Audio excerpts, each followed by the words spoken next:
Hey fam, thank you for watching. Hope you're having a good Sunday, good weekend. I definitely needed to come on here. I watched When They See Us yesterday with my friend, and I definitely need to review it. I've been waiting for this to come out for a long time. I have definitely been aware of the story and followed it and been pissed off and hurt and intrigued, and I'm glad Ava DuVernay um, felt inside herself to go ahead and make this movie. She's the director. Let me say this real quick. It's a 4-part series on Netflix. Each episode, first one is an hour 4 minutes, second hour and 11 minutes, third hour and 13 minutes, and the fourth one is an hour and 28 minutes. So they're long, and it's a lot. It's an emotional, draining view, okay? So like I said, Ava DuVernay is the director here, and if you don't know who she is, I don't know where you've been. She directed The 13th, which you can still see on Netflix. Selma. She directs Queen Sugar and A Wrinkle in Time. All right, so let's get started with the cast here. The first person is Asante. Oh wow, Asante Black. He plays Kevin Richard, and this is his very first role. Then we have Khalil Harris. He plays Antron McCrary. He's from Think Like a Man 1 and 2 and many other projects. I mean, there's a whole slew of things this young man has done. Then there's Ethan Harris. He plays Yusef Sabam, and he's the movie that he was previously in is called Born in Battle. And then we have Jarrell Jerome, and he plays Corey Wise, and he is from Moonlight, and he's from Mr. Mercedes, and First Match, and a movie called Monster. Then we have Marquise Rodriguez, and he plays Raymond Santana, and he's from a Saturday Church, Definitely Maybe, Phoebe in Wonderland. There's all the projects that he was in. Then we have Felicity Huffman. She plays Linda Farstein, who is the head of the sex crimes unit at Manhattan's DA office. There's a slew of other actors in here. Joshua Jackson from Dawson's Creek. He plays one of the attorneys. Niecy Nash is in there. She plays one of the moms. John Leguizamo plays one of the dads. Blair Underwood is in there. Stormy Reed plays one of the girlfriends in there. I know I'm forgetting someone, but whole slew of them. Okay, so anyway, this movie starts basically capturing the real essence of New York in 1989, giving us a look at each of the boys' everyday life, basically. Ava is so damn good at capturing whoever she's directing in the movie. She's so good at capturing their experience and making that come through the lens, you know, for all of us to see exactly as intended. So we see all that happens basically in the days for each of these young men, and it's like, you know, regular stuff. Went to school, after school, go home, play your instrument, after school, go get something to eat. Basically, these boys all end up getting together, and they don't know each other, by the way. Let me say that. Those 4 boys don't know each other. They know of each other because it's there's a whole lot of kids their age that hang out together.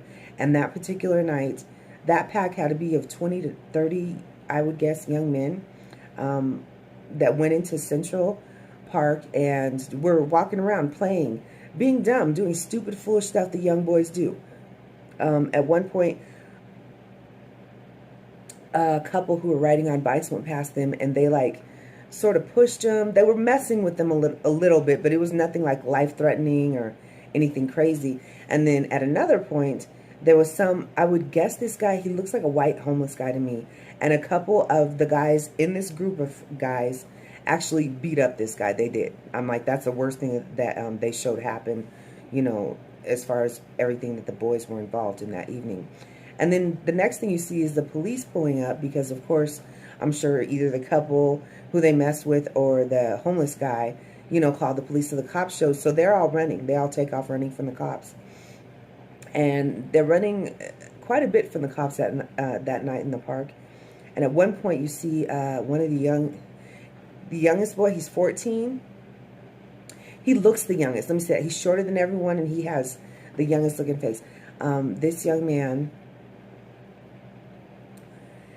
he gets grabbed by one of the cops and wrestled to the ground, and the cop punches him in his face and knocks him out. And the reason that's important is because he's the only person that you can see any physical injury on him. His eye was all swollen. He had a cut. Literally came from the cop knocking the hell out of him. Okay? So let me see. Basically, that night in the park, they all end up getting arrested. Okay? So their parents don't know where they are. And they literally take, I want to say, is it 10, 15? There's a good number of teenage boys that they take to the police station. And they hold them there overnight. Apparently, they were trying to get a hold of their parents, but, you know, of course, parents are sleeping. And basically, how they sold it for the parents that were able to show up in the morning is that they're supposed to go to family court, and the charge is rioting. Rioting. It's so strange to me, that charge. I don't even know. Okay, so Linda Farstein. She shows up on the scene, and she inspects everything that's going on there. And what we know is that the woman was beaten, raped, sodomized. I mean, badly beaten, like skull fractures. She was in critical condition. She went to the hospital. She ends up in a coma, okay? So Linda does this inspection, and then she ends up going back to the station where cops, like I said, are holding all these teens in a room. Now, mind you, it's the next morning. They've been there overnight. They're like all sitting in what looks like a small classroom, asleep at desks or sitting up trying to sleep, you know, just they're still there. And she starts going over the info, basically. She's questioned a couple of the guys. She looks at the amount of times the police were called that night.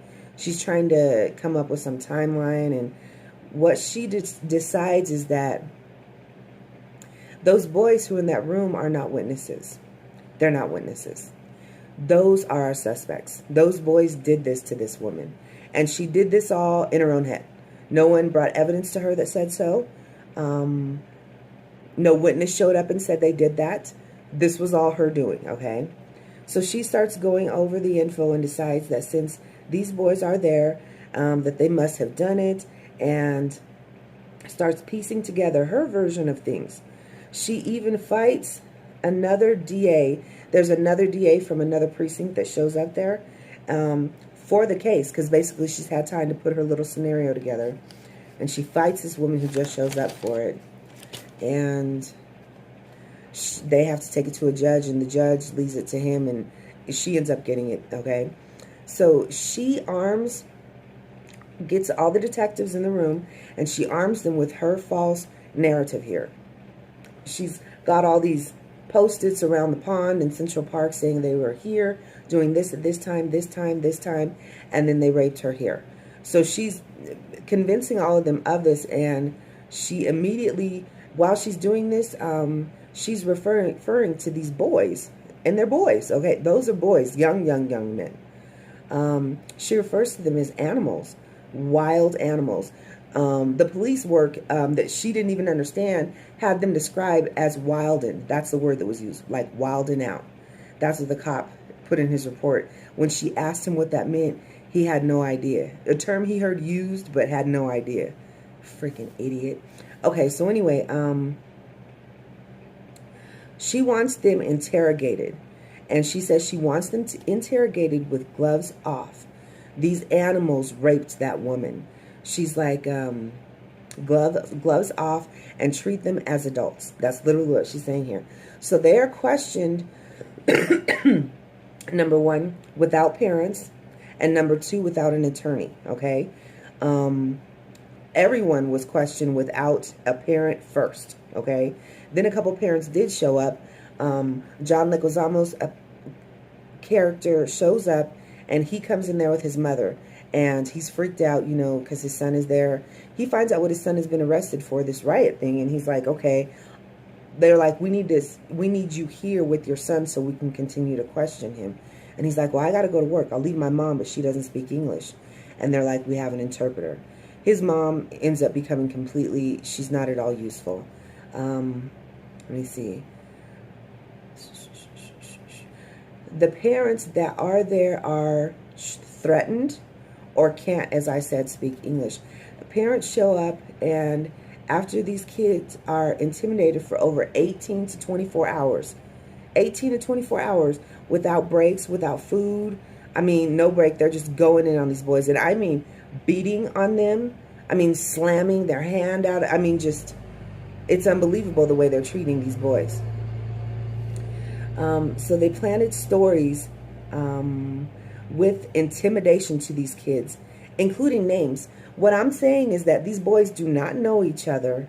And these cops came up with the narrative basically that, well, you were with so-and-so, right? And they're like, who is that? And they're like, and you were with these guys when you saw the woman, right? And they're like, who's the woman? I mean, they literally, these boys, you know, of course they were saying, no, no, no, we never did any of this. But when these cops are beating them or slamming their head, they're all handcuffed to the chair they're sitting to. They can't eat. They can't sleep. They're just in their face going, going, going. And they're throwing names at you, and they're saying, well, and you saw this woman, right? And what did you see him do to the woman? And they're like, I didn't see him do anything. And they're literally not letting this go until they get this young man to say, oh, I saw this one. I saw Yusef. I saw, using all these boys' names and saying that they all basically raped this woman. And I was there, but I didn't do any of this. Each and every one of these boys are saying this. They're making them confess to this. And they're having them do it in front of a camera. And the story's so chopped up, they have to stop recording, record again to get the story right with these young men. This is literally how it went down, okay? So, they all had the kids pointing at each other, basically. And let me see. They fed this story that Linda Chick takes it and feeds it to the prosecuting attorney, who tells her, she's like, she said, this is bullshit. I can't do anything with this. She's like, this is individual witnesses' reports that couldn't be put together as a case, basically. It's all separated, and there's nothing attaching them, basically. And the crazy thing about this is, one of the boys that went down to the police station because they found him on the street the next day, Yusef, he was with Corey. He was with Corey on the street, and the cops called Yusef over because they were asking him. Apparently, he fit some out of the blue description of a young black man, and Corey wasn't asked to go. And he's like, you know what, I'll go with you down there. And Yusef's like, really? You want to go with me? And he's like, yeah. Your mom would probably kill me anyway if I didn't. So they have all these boys have talked. The only one who wouldn't admit, who wouldn't make a recording, who wouldn't sign anything, was Corey. I'm sorry, Yusef. Yusef is the one that wouldn't. And it's crazy because his mom showed up there right in the nick of time to tell them, no, I want to see my son right now. And they were not going to let her see her son. And she said, if you don't let me see my son right now, I will go to the New York Times and tell them, excuse me, how you are interrogating this young man who is 14 years old. And they're like, oh, we have ID that says he's 15. And she's like, he's 14. And that Linda bitch is like, oh, let me see the birth certificate. Excuse me. I'm like, wow, that's a full-blown bitch. She is out here willing to do any and everything to get these young men. Okay, so, like I said, they have Yusef in the room. And when his mom ends up being able to go in there and get him, she's about to walk him out the door, and she stands in Linda's face, and she was like, shame on you. You are in here interrogating these young men without an attorney, without a parent. Oh my gosh, I'm so sorry. I don't know where this is coming from. Anyway, she shamed her really good in that moment, but as you know, it all still carries on. What they decide they're going to do after speaking with the prosecuting attorney is that in order to get this all to come together, they need one more person. And they know that Corey is in the waiting room. Corey didn't have nothing to do with nothing, okay? He wasn't supposed to be any part of this. One of the cops takes him in a room and literally beats the brakes off him. I mean, tears him up. Now, mind you, Corey is 16 years old. He's the oldest of all these young boys. And they literally get him to confess to the murder on the tape. Like, they scared him so bad. And with all of them, they promised each and every one of them, if you just say what we tell you, you can go home. Even the one boy, oh my gosh. Okay, so that was Yusef. Ugh. I'm gone all over the place here. Okay, so Antron, he was questioned with both of his parents until his mom started freaking out once they started talking about rape and this and that. So she left the room, and then Dad stays, and they're literally trying to feed him this story too. And his dad is like, hell no, no, we're not going for this. So he steps out into the hallway, speaks to one of the cops, and the cop literally had gone and ran to check on this father's background. And is like, you got a good job, right? And he's like, yeah. And he's like, how long you been at your job? And he's like, for 5 years. And he's like, yeah, you get good benefits, you know, good pay. And he's like, yeah. And he's like, do they know about your, I don't know, conviction or whatever his run-in with the law was years ago? And he's like, what? And he's like, do they know about your past? And he's like, what are you talking about? And he's like, it'd be a shame if they found out about your past and you lost your job. You know, all we need is for your son to cooperate. They threatened him. They threatened him so much to where he went back in that room and literally told his son, you need to tell them what they want you to say. And his son is like, no, I didn't do this. I don't have anything to do with this. I don't know who these guys are, blah, blah, blah. Dad gets pissed off and throws the chair. He's really trying to get his son to say exactly what they want to. And in the end, that's what happened, because they're threatening their livelihood now. I mean, it's so ridiculous. All right, so that was the crazy part there. So Raymond's dad didn't stay after he was told his son would go. Like I said earlier, you know, so Raymond was the one who ended up there with his Spanish-speaking grandmother. The boys are then charged. They're charged with this rape, and everyone is bailed out at that point except for Corey and Raymond. Raymond's dad doesn't have the money. Corey's mom definitely doesn't have the money. And Corey at 16 is the only one who is sent to adult Rikers Island. That's where he ends up being at. They charge this 16-year-old as, I'm still dumbfounded with that, 16 as an adult. And he hasn't been convicted yet, okay? So let me see. We then see at this point, Trump takes out the front page on 4 newspapers in New York calling for justice, basically for the police, and to bring back the death penalty. He did an interview basically where he said that blacks are privileged. They have all, you know, so many things given to them, and it's easier for them basically to start out and do this. And really? His daddy gave him millions on the way out the door, but he literally said, I would like to come back as a black, if I could, a black, because we're a thing. Okay?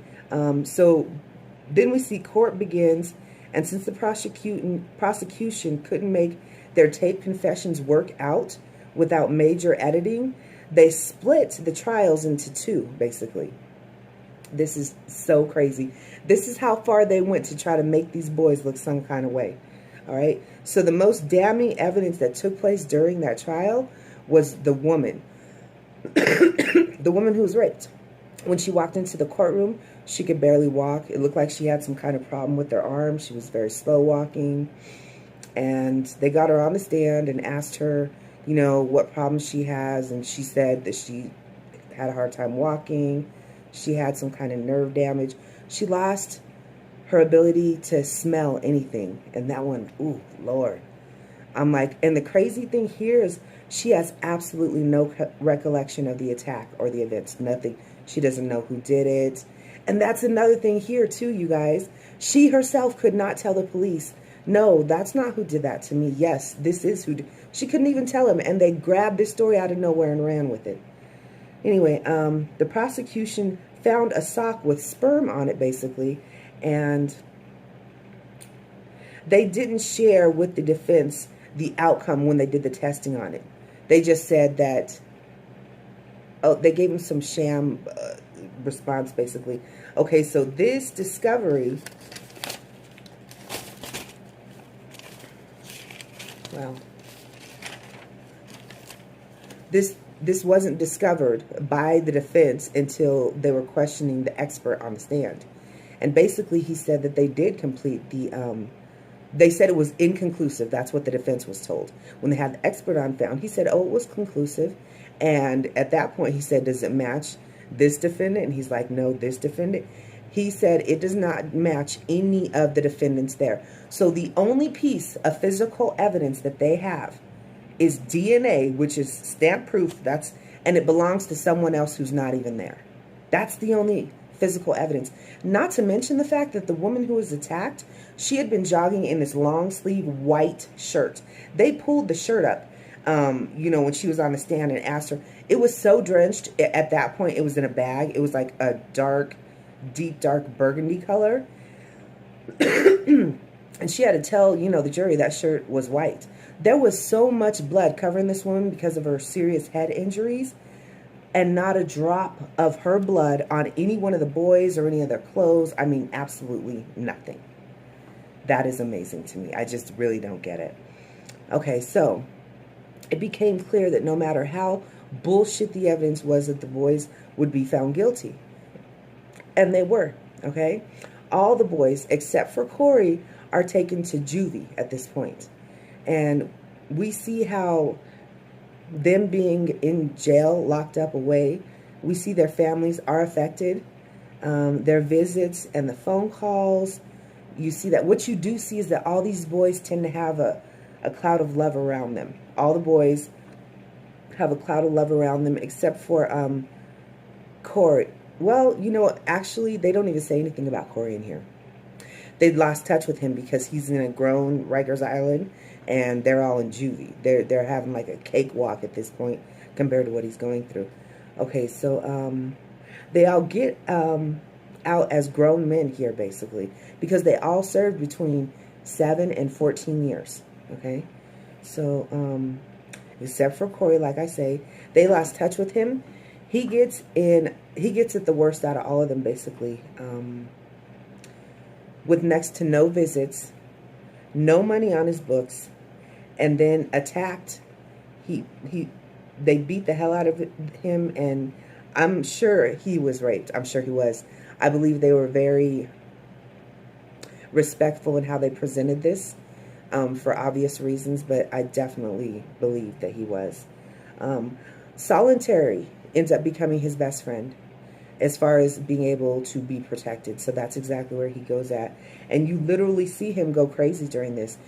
He goes through the thought process, and Ava is so good at showing this. Back to that day where he was sitting in a little place to eat with his girlfriend, played by Stormy Reed here, and they were eating, having a good time, and that's when all the boys came past them, and they were like, come on, let's go, everyone's going to the park. And he literally left his girlfriend sitting there, and she was pissed.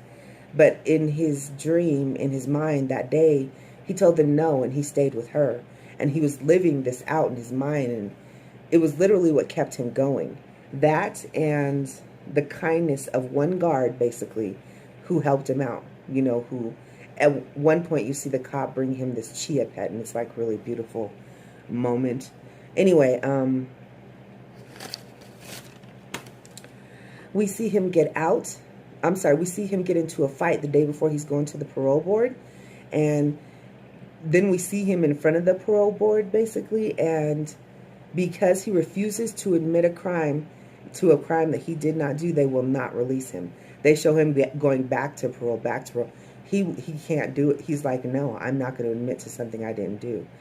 And then we see the guy he got into the fight with that I just mentioned, the day before he went to the parole board. We see him admitting to the other head of the unit that that bitch Linda Farstein fought for the case originally in the beginning. We see him talking to her and basically admitting that he was the one, admitting to her, my gosh, that he was the one who raped the woman, okay? So they did a DNA test on him, and it matched, okay? The sperm on the sock is what I'm speaking of, that DNA. He admits all of this. He goes back, because he's still locked up, and he sits down with Corey, basically, and he tells him, you know what? I'm the one who did that, and I'm really sorry. Like, you're serving this time, and it was for me. So then we see, This whole story took place in 1989. I'm sorry I didn't say that at the beginning. 1989. All right, so Corey had got out at that point. You do see different actors take over. You do see the hell that these boys go through because now they have to live as convicted sex offenders, even though they never attacked anyone. So they go through hell at home, trying to get jobs, just trying to learn how to be a responsible adult outside of prison. And from there, you see in 2002, the convictions are vacated. In 2014, the city settled by giving each of the five men roughly about $1 million for each year spent behind bars. So $7 million at the least, you know, for whoever served 7 years, up to $14 million. This is what it was, the settlement that was reached basically there. And even after the exonerations happened and they were settled, reached a settlement for all this money, Trump maintains that the 5 men were guilty criminals, basically. He's not backing down, just like he does now. He doesn't ever admit when he's wrong. I cried over and over again during this movie. We had to pause. We had to stop. It's very emotional. Like I said, it's draining. But it's a damn good movie, and it's a story that everybody needs to see. I don't care who you are. It's a damn shame how our system doesn't give a fuck about black people. It's a damn shame. Anyway, thank you for watching. If you like my video, please hit the like button and become a subscriber. If you have comments, leave them in the comment area, okay? Bye. Have a good week.